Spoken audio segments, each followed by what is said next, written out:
தமிழ் சினிமாவில் குடும்பம், காதல், சமூக நிலை ஆகிய மூன்றையும் கலந்து உருவாகும் கதைகள் எப்போதும் ரசிகர்களிடம் நல்ல வரவேற்பை தாங்க பெறுது. அதே மாதிரி ஒரு லைட் என்டர்டெயின்மெண்ட் முயற்சியாக தற்போது வெளியாயிருக்கும் படம் தான் ஹாப்பி ராஜ். இந்த படத்தை இயக்கியவர் மரியா ராஜா இளஞ்செழியன். இந்த படத்தில் ஜிவி பிரகாஷ், ஸ்ரீ கௌரி பிரியா, அப்பாஸ், ஜார்ஜ் மாரியன் உள்ளிட்ட பலர் நடிச்சிருக்கிறாங்க. இந்த படம் உண்மையில எப்படி இருக்குது, கதை என்ன சொல்லுது, படம் பார்க்க வேண்டுமா இல்லை வேண்டாமா அப்படிங்கிற எல்லாத்தையும் இந்த வீடியோவில் முழுசாக பார்க்க போகிறோம். வீடியோவை ஸ்கிப் பண்ணாமல் பாருங்கள். கதை என்னதாங்க அப்படின்னு பார்த்தோம்னா, இந்த படத்தின் மைய கதாபாத்திரம் ஆனந்த்ராஜ் தாங்க. ஆனால் அவரை எல்லாரும் ஹாப்பின்னு தான் அழைக்கிறாங்க. அவர் ஒரு சாதாரண குடும்பத்தை சேர்ந்த இளைஞனாக இருக்காரு. சிறு வயசுலேருந்து அவருடைய வாழ்க்கையில் ஒரு பெரிய பிரச்சனை இருக்குது. அது என்னன்னா, அவருடைய தந்தையின் உடல் அமைப்பை வச்சு பலர் அவரை கலாய்க்கிறதா. அதனால ஹாப்பி மனதில் ஒரு தாழ்வு மனப்பான்மை வந்துருச்சு. அவருக்கு எப்போதும் ஒரு கேள்வி இருக்கும், நான் மற்றவரை போல சாதாரண வாழ்க்கை வாழ முடியாதா அப்படிங்கிற மனநிலையோடு தான் இந்த படம் அவர் வளர்ந்துட்டே இருக்கிறாரு. ஒரு கட்டத்தில் வேலைக்காக பெங்களூர் செல்லும் ஹாப்பி அங்கே ஒரு புதிய வாழ்க்கையை தொடங்குறாரு. அங்கே தான் அவர் காவ்யா அப்படிங்கிற பெண்ணை சந்திக்கிறாரு. காவ்யா ஒரு புத்திசாலி, தன்னம்பிக்கை நிறைஞ்ச பெண்ணு. இருவருக்கும் மெதுவாக நட்பு ஆரம்பிக்கிறது. அந்த நட்பு காலப்போக்கில் காதலாக மாறுது. ஹாப்பியின் வாழ்க்கையில் இது ஒரு புதிய மகிழ்ச்சியை கொண்டு வருது. ஸ்டேட்டஸ் மோதல். ஆனால் இங்கே தாங்க கதையோட முக்கிய திருப்ப வருது. காவ்யா ஒரு செல்வந்த குடும்பத்தை சேர்ந்தவங்க.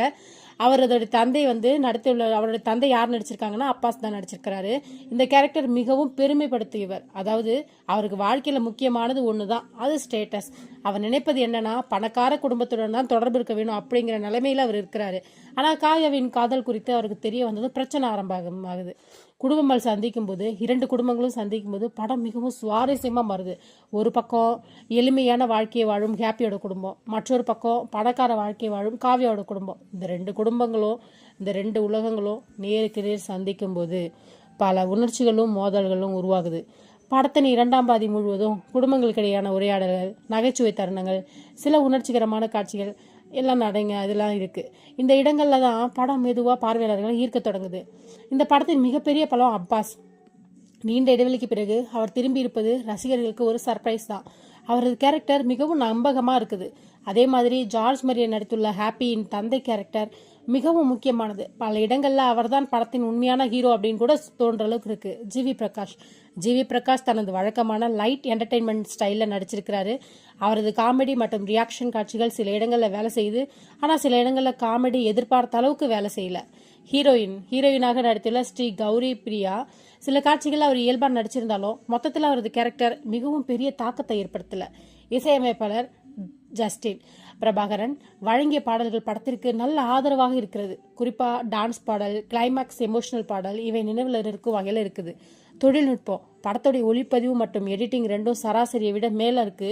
பெங்களூரு மற்றும் மற்ற லொக்கேஷன்ஸ்லாம் அழகாக காட்டப்பட்டிருக்கு. படத்தின் ப்ளஸ் பார்த்தோம்னா, இந்த படத்தில் முக்கியமான பலங்கள் ரெண்டாம் பாதி திரைக்கதை, அப்பாஸ் கம்பேக், ஜார்ஜ் மரியன் நடிப்பு, சில காமெடி காட்சிகள். படத்தின் மைனஸ் பார்த்தோம்னா, படத்தில் சில குறைகள் இருக்குங்க. முதல் பாதி மெதுவாக போகிற மாதிரி இருக்குது. சில காமெடி வசனங்கள் வேலை செய்யல. எடிட்டர்ஸும் பற்றி கருத்து சற்று குழப்பமாக இருக்கிற மாதிரி இருக்குது. மொத்தத்தில் ஹாப்பி ராஜ் ஒரு லைட் குடும்ப என்டர்டெயின்மெண்ட் படம். பெரிய எதிர்பார்ப்பு இல்லாமல் பார்த்தால் இந்த படம் ஓரளவு ரசிக்க வைக்கும். குறிப்பாக குடும்பத்துடன் சிரித்து பார்க்க ஒரு சாதாரணமான படம் தேடுறவங்களுக்கு இது சரியான தேர்வாக இருக்கலாம்.